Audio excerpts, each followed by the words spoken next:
Le débat de ce Smart Impact, on parle du bois comme matériau de construction. 3 invités aujourd'hui, Charlotte Perrier, bonjour. Bonjour. Bienvenue, vous êtes la coordinatrice réseau des startups filières forêt bois de la Woodtech avec Xylofutur. Vincent Mercier, bonjour et bienvenue, chargé de projet chez Product DNA. Et Loïc Ploche-Gillon, bonjour et bienvenue. Bonjour. Le président de TeamTrack. On va démarrer par des questions de présentation. Qui fait quoi Je commence avec vous. Xylofutur, en quelques mots, c'est quoi? Un pôle de compétitivité, c'est ça? Exactement. Xylofutur, c'est le pôle de compétitivité de la filière forêt et bois. Son rôle, c'est de faire émerger des projets innovants dans la filière. Donc, on travaille à mettre en relation les besoins des entreprises avec les ressources institutionnelles et laboratoires de recherche. Ça a été créé par l'État, c'est ça? C'est une filière? Tout à fait. Le pôle fête ses 20 ans cette année. Product DNA, en quelques mots, Vincent Mercier. Un organisme qui accompagne les entreprises dans la découverte de leur chaîne d'approvisionnement, que ce soit pour la gestion des risques, la connaissance de leur écosystème ou la communication auprès de différentes parties prenantes. D'accord. Et TeamTrack? Alors TeamTrack, nous on est une société vraiment axée sur la technologie forestière, où on accompagne en fait les forestiers sur un pôle très forestier avec de l'intelligence artificielle, notamment de la prise d'images satellites, qu'on centralise sur une plateforme pour aider le forestier à mieux appréhender, pour mieux agir demain. Et on a un pôle très bois, industrie du bois, exploitation forestière et scierie, pour accompagner sur la traçabilité par des technologies RFID notamment, de la forêt jusqu'à la première transformation, et aussi répondre à tous les enjeux réglementaires de la RDUE notamment. Dont on va parler, RDUE, voilà. C'est la réglementation sur la déforestation apportée. Vous avez employé un cycle que je n'ai pas compris, technologie? Technologie, oui, ça c'est notre... Non, bon, je ne sais plus quel est le... RFID, c'est quoi? Moi si je ne comprends pas, mes téléspectateurs et téléspectatrices ne comprennent pas non plus. Alors les RFID, alors je vais vous donner un exemple qui est très simple. Vous connaissez tous Decathlon aujourd'hui. Decathlon a intégré en fait dans ses magasins des technologies RFID. Vous posez votre produit dans un bac quand vous arrivez à la caisse, il est lu automatiquement. Et nous on fait pareil dans le bois. Voilà, c'est une lecture à distance qui permet d'automatiser, voilà, tout simplement. C'est super, merci beaucoup. Qu'est-ce qui vous réunit? Expliquez-moi. Écoutez, je pense que ce qui nous réunit, c'est la Woodtech, qui est en fait un des services de Xylofutur. La Woodtech, c'est le réseau national des startups de la filière. Donc, c'est un outil dont s'est doté le pôle pour réunir effectivement toutes ces initiatives, ces jeunes entreprises innovantes. Donc, c'est un service d'accompagnement spécifique. Product DNA est partenaire de la Woodtech. TeamTrack est membre depuis ses débuts, je pense, de la Woodtech, qui a été créée en 2021. Et aujourd'hui, ce qui nous réunit, c'est toutes les initiatives qu'on porte en commun pour aller vers plus de visibilité vers ces initiatives. Une sorte de catalogue de solutions, c'est ça que vous proposez? Alors oui, ça c'est donc le dernier projet qu'on a mené ensemble. On a animé un groupe de travail. Product DNA est venu nous trouver en remarquant une problématique qui était la traçabilité du bois, et on a porté et coordonné une action avec l'ensemble de nos startups qui sont porteurs de solutions et les professionnels de la filière, mais aussi des institutionnels et des centres techniques, pour comprendre quels étaient les enjeux, quels étaient les besoins et comment les startups pouvaient y répondre.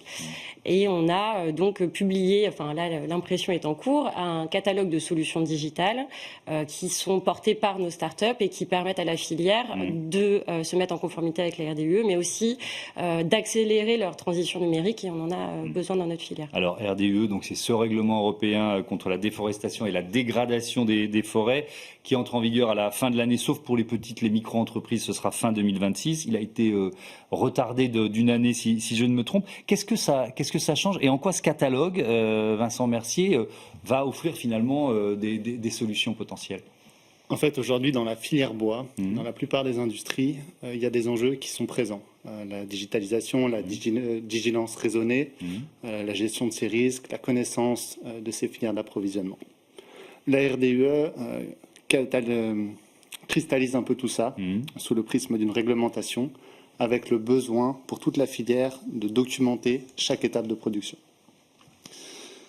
Elle permet et elle demande de digitaliser pour pouvoir assurer aux consommateurs que le bois qui est présent sur son produit est issu de forêts gérées durablement. D'accord, et qu'ils ne viennent pas de l'autre bout du monde ou qu'ils ont été gérés d'une façon non durable. Il peut venir de l'autre bout du monde si ça a été bien géré. Il répond à ces spécifiques. Et donc là, il y a des solutions qui existent déjà ou qu'il faut développer?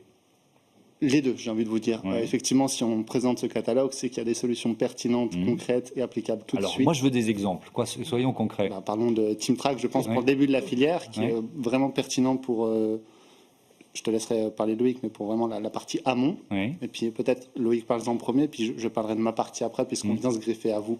Alors, on fait dans l'ordre. Donc, début de la filière. Voilà. Alors, début de la filière, effectivement, l'enjeu principal, c'est de pouvoir tracer en fait le bois qui est exploité aujourd'hui. Donc, c'est accompagner en fait les exploitants forestiers et les scieurs, notamment, dans le premier achat de leur bois, qui va être la première étape aujourd'hui pour avoir un bois bien tracé et répondre aux normes qui arrivent, RDE notamment. Donc voilà, donc nous, ce qu'on essaye de faire chez TeamTrack et ce qu'on a mis en place et ce qu'on va présenter à Forexpo notamment, c'est des... Forexpo, c'est un salon qui a lieu à partir du 18 juin dans les Landes, à Voilà, 10 ans. exactement. Ouais. Et c'est de pouvoir accompagner sur 2 volets, la traçabilité physique du bois, ce que j'expliquais en préambule, du bois de la forêt jusqu'à la transformation. Okay. Voilà. Et le deuxième point, c'est de répondre aux aspects réglementaires. Et ça, c'est d'automatiser un petit peu la filière et de digitaliser, de numériser les filières qu'on a grandement besoin. Ce que j'aime bien dire, c'est que la forêt a 15 ans de retard sur nos cousins agriculteurs en termes de digitalisation, mais on y arrive. Les signes sont encourageants. Voilà. Mais alors, je vais poser une question de volontaire, de béotien. C'est-à-dire que le bois, il est pucé en quelque sorte. Il a un QR code. Comment vous l'identifiez? Alors, il y a plein de façons. Nous, c'est vrai qu'on intègre un petit peu de technologie avec la technologie RFID que je discutais tout à l'heure. Voilà. Okay. Mais on peut toujours le tracer via des plaquettes forestières qu'on met alors, c'est pas des gros mots, mais à la culée de l'arbre. Voilà, pour pouvoir identifier soit par des codes barres, des numéros, des QR codes. Ou des technologies RFID. Ça, c'est une des possibilités. Voilà. Après, il y a l'intelligence artificielle, la photogrammétrie qui arrive aussi, qui peut lire les cernes de l'arbre pour pouvoir l'identifier de façon très précise. Donc tout ça est en cours de travail. Il y a plein de technologies qui arrivent. C'est passionnant. Ouais, ça l'est déjà et ça le sera encore plus. Donc ça, c'est la première étape. Ensuite, qu'est-ce qui se passe? Et ensuite, quand ce bois sort de la scierie ou de la transformation, c'est là où nous, on vient collecter la donnée pour chaque étape de deuxième transformation et puis jusqu'à la mise sur le marché final, que ce soit dans une caravane, pour du bois de construction sur un chantier, un mur à ossature bois, comme il y avait au village des athlètes par exemple. Et c'est là où nous, on vient collecter toute cette donnée, les différentes pour la réglementation anti-déforestation preuves liées à cette réglementation, mais aussi de la donnée parfois un peu plus spécifique, le mix énergétique de l'usine, si par exemple elle est vertueuse et travaille avec du solaire. Et on saura tout sur le bois et celles et ceux qui le produisent. Il y a donc ce salon, la Forexpo, qui se tient dans les Landes. On va y découvrir d'autres innovations. Ça dure quoi, quelques jours? Ça dure 3 jours. Ça dure 3 jours complets. Effectivement, il y a 10 startups qui nous accompagnent. Ça va être une première pour autant de startups sur ce salon qui a lieu tous les 4 ans.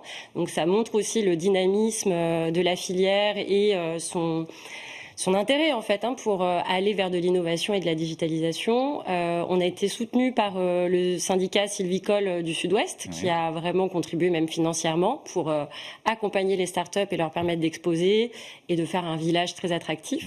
Et effectivement, il y a d'autres solutions. Donc il y a des solutions de digitalisation, mais qui permettent aussi l'optimisation de la gestion forestière, par exemple. On va avoir des biostimulants pour permettre d'optimiser l'emprise et l'enracinement des jeunes plants. Il y a un drone qui a des seed balls qui permet de reforester très rapidement des parcelles. Voilà, donc il y a... C'est le drone qui plante, qui jette les graines, pardon d'employer volontairement des mots de quelqu'un qui n'y connaît rien. Je vous l'ai fait en anglais, donc ça c'est un projet qui est porté par des étudiants de l'ESB, et donc qui est l'école supérieure du bois, et effectivement qu'on a sponsorisé, qui n'avait pas les moyens par exemple de venir exposer. C'est toujours un enjeu de venir exposer sur des salons pour des jeunes entreprises, et donc grâce au CISO, grâce à la Woodtech, grâce à Xylofuture, ces jeunes vont pouvoir faire des démonstrations de ce drone. Donc on est très fiers de pouvoir accompagner ces innovations. On est dans une filière. Alors ce bois, il sert à quoi? Essentiellement à la construction ou pas que? Oh oui. C'est vrai qu'on parle beaucoup de construction bois. C'est des sujets au plus haut point qui reviennent sur le terrain. Mais après, le bois peut être, je pense que Charlotte, tu pourras mieux en parler que moi, mais peut être adapté à plein de situations. On en parle dans l'énergie renouvelable, dans le bois énergie, pour aller chauffer des collectivités, par exemple, etc. Donc le bois, en fait, est un matériau intemporel. On peut l'utiliser partout, où on veut. Mais alors sur la construction, alors là encore, je passe souvent sous le périphérique parisien. Il y a un immeuble qui vient d'être construit qui doit faire quoi, peut-être 7-8 étages par Woodéum, si je ne me trompe. Jusqu'à combien d'étages on peut monter avec une construction bois ? C'est pas la colle du jour, mais... C'est une colle un petit peu, voilà, parce qu'il y a une tour à Bordeaux, je crois, qui tient le record. Alors, je ne pourrais pas vous dire exactement 55 mètres de haut, il n'y a pas que du bois.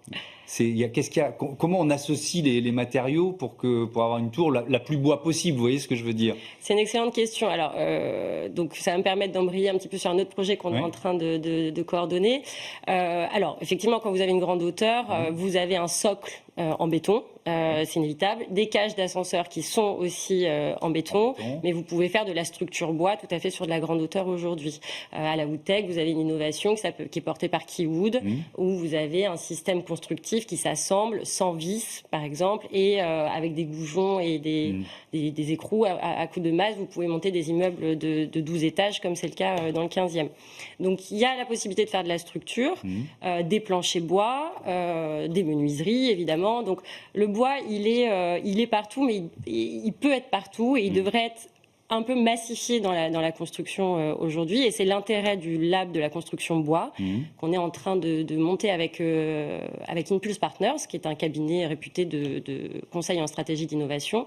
Le but du jeu, c'est de mettre les maîtrises d'ouvrage, les constructeurs, les promoteurs et les porteurs de solutions bois pour développer des solutions innovantes, pour massifier l'usage du bois dans la construction de demain, pour atteindre des objectifs de décarbonation de ce secteur. Vous vouliez intervenir, donc je vous donne la parole. Je me permets, donc sur la tour à Bordeaux, la tour Hyperion, vous pouvez aller voir sur le site d'Eiffage, vous tapez traçabilité Eiffage, et vous aurez la traçabilité du bois de cette tour. Qui fait 55 mètres de haut. Traçabilité faite par Product DNA. C'est très bien, bravo, auto-pub. Est-ce que les collectivités locales, qui jouent quand même un rôle important, est-ce qu'elles sont de plus en plus demandeuses ? Alors oui, de notre côté en tout cas, c'est vrai qu'il y a des engagements qui sont de plus en plus forts, que ce soit à travers un programme de législature ou autre. Et cette traçabilité, c'est un moyen de s'assurer à la fois en phase d'appel d'offres des conditions, en préparant en fait toute la filière. Et puis en phase d'exécution, c'est un moyen de suivre ce qui se passe sur le chantier.